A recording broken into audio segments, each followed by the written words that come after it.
కళ్ళ చుట్టూ swelling are I bags, కన్ను రెప్పలు వాయడం అనేది చాలా కామన్‌గా చాలామంది చెప్తుంటారు, చూస్తుంటాము.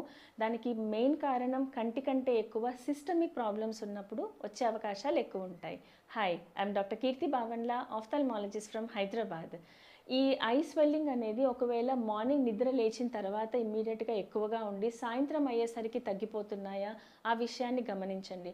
అలా మార్నింగ్ పఫీనెస్ ఉండి ఈవినింగ్‌కి తగ్గుతోంది అంటే ఖచ్చితంగా కిడ్నీ చెకప్ చేయించుకోవాలి. ఎందుకంటే కిడ్నీలో నుంచి మన ప్రోటీన్ లీకేజెస్ ఎక్కువున్న వాళ్ళకి ఇలా వస్తుంది.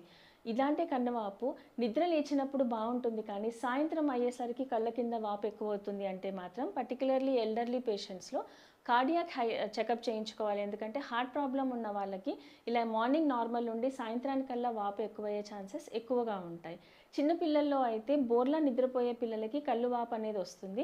ఆర్ ఐ రబ్బింగ్ హ్యాబిట్ ఉన్న వాళ్ళకి వచ్చే అవకాశం ఉంటాయి. ఎల్డర్లీ అంటే మిడిల్ ఏజ్డ్ వాళ్ళకి ఎవరికైనా థైరాయిడ్, హైపోథైరాయిడ్ స్టేట్ అనేది కూడా వాటర్ రిటెన్షన్ స్టేట్ అది. వాళ్ళల్లో కూడా ఐ బ్యాగ్స్ అనేది రావచ్చు. పర్టిక్యులర్‌గా ఐ విషయంలో ఐ స్వెల్లింగ్ రావడానికి infections, conjunctivitis, foreign body allergies ఇలాంటి కారణాలే ఉంటాయి. దానికి ఐ ట్రీట్మెంట్ తీసుకుంటే సరిపోతుంది.